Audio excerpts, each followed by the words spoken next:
Hi everybody, Ricky here from Behind the Bars TV. Hope everyone's fit and well. In this episode, we've got Paul Simmons, and Paul has come all the way up from Bristol to share his story. Paul has served about 22 years? Yeah. 22 years in the prison system, and he's got one hell of a story, and he's going to share it with us today. Well, Paul, if you could just introduce yourself, please. Just tell us a little bit about yourself before we get into it. Yep. So my name is Paul Simmons. I go by the name Paul Addict Mentor these days for social media. Born in Bristol back in the 70s.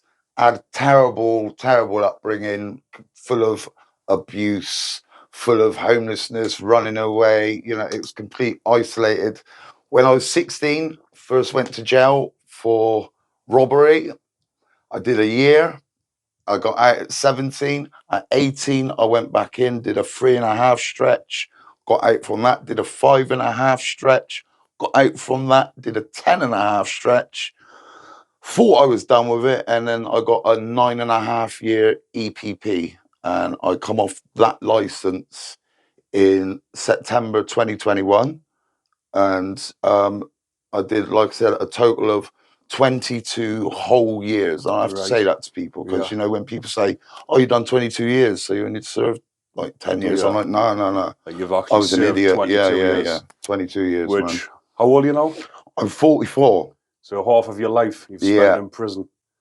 At 16, when I was supposed to be being looked after by the government in this nice hostel, I ended up getting charged with my very first street robbery. Right. So me and this guy were in a car. We're in this Nick's car, and we're just scooting around high off our fucking eyes the size of saucepans. See a guy parked up in his car.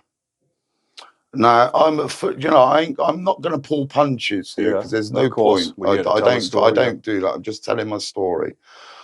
This guy was in his car, grabbed him like that. He's tried to do something. I smacked him around the head with a hammer, like, you know, side of a hammer around. Knocked the guy out, took all of his stuff, threw his car keys off, drove off, had a cut on my hand from somehow during the melee. Drove off, dumped the car. About 2 weeks later, police come knocking on my door, DNA. Yeah. We want to talk to you about a car theft. From that car theft, it linked to the robbery. Ended up going to court. I'm still a YO. I'm still a young offender. I get 2 years. Never thought I'd ever see the inside of a jail cell. 2 year sentence. Real scary time. Portland Bill back in 94, 95 this was.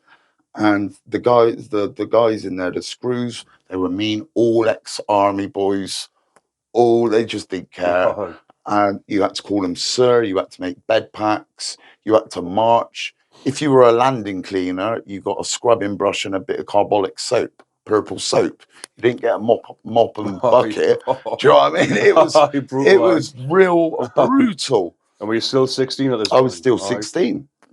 I turned 17 when I was in that jail, but I was learning. And I was quite hard. I didn't know I was hard. I realised, you know, people coming to me in the showers, I'm a black guy in a Welsh jail. That's what it was. So there was a lot of racism going on. I learned that I could have a little fight. I could handle myself in there. And I was finding jail's not that bad. I'm not getting beat up at home anymore. I'm not sleeping on the streets anymore. Do you know what I mean? And I'm getting a little bit of respect. And I ran through that first year, that 2 year sentence. I did a year straight half, ran through it, no dramas. But what I got out of it was I can do what I want. You know, now that was a really bad thing to have at 17 years old. Knowing that you could handle that as well. Knowing I've just done 2 years jail, man. I've just done it. Piece of cake. So if I can do that, I can do more and more. I was only out, I think, about 4 months. I was out 4 months and got myself involved in a prostitute scam. It was a scam. I was living in a bed and breakfast hostel sort of place with me and a few other guys and a lot of working girls, prostitutes. And I had this brilliant idea of taking the number plates down of the punters. and basically then going, mate, if you don't give me your fucking money, I'm going to take you to the police station. I'm going to report you. Saying real horrible stuff. You know what I mean? You can imagine the stuff I was saying to make these guys feel like they're going to go to prison for the rest of their life. We did that, and I was getting away with robbery after robbery, and getting more brazen and more brazen.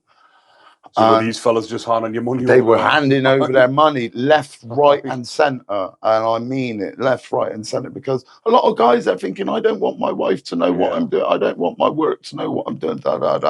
So I was living well, but my drug habit was skyrocketing. I mean, it was people didn't want to use with me because they knew I was a liability. I was a risk. Do you know what I mean? If you put crack in my lungs, there was no one ever knew what I was going to do.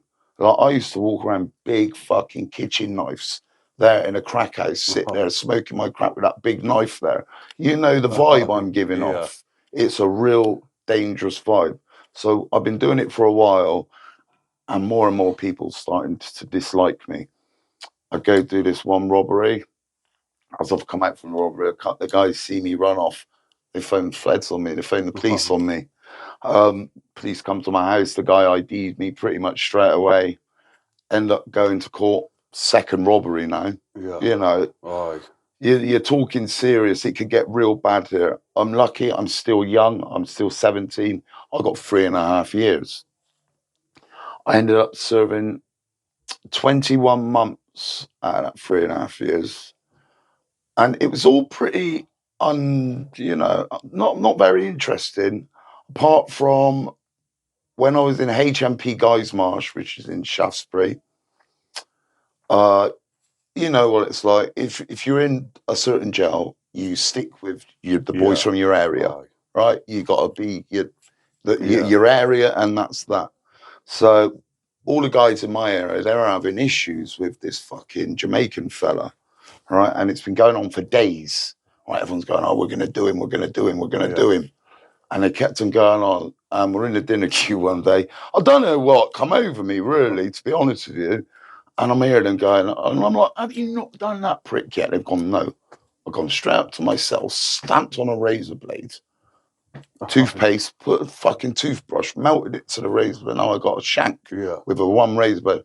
I've walked straight down to the dining room. We're in the dinner queue. Like, everyone's queuing up. I've just grabbed the side of this guy's face, like, I've gone fucking whack like that. You know, opened up like big slice straight down his face, like popped it right open. I just fucked off back to my cell. Right? I'm like, I ain't getting involved in that. I've done what I'm doing. I'm gone. I think there's 40 man on the wing. No one's going to say nothing. Do you know what I mean? This is Bristol Boys jail.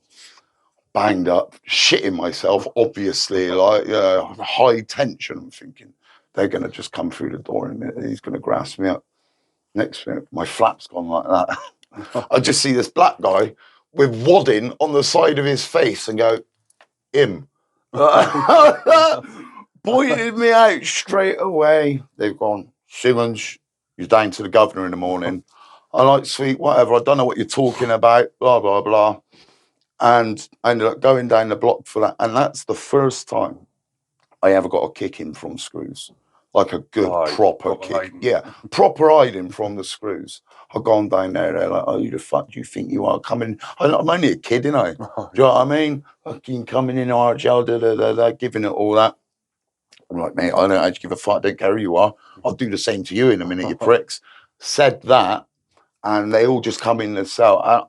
I don't know how many screws there were, but you know, you've been in jail yourself. You know, when they get a bit busy, they get busy. I was a 17-year-old kid coming on 18, and I got a good hiding.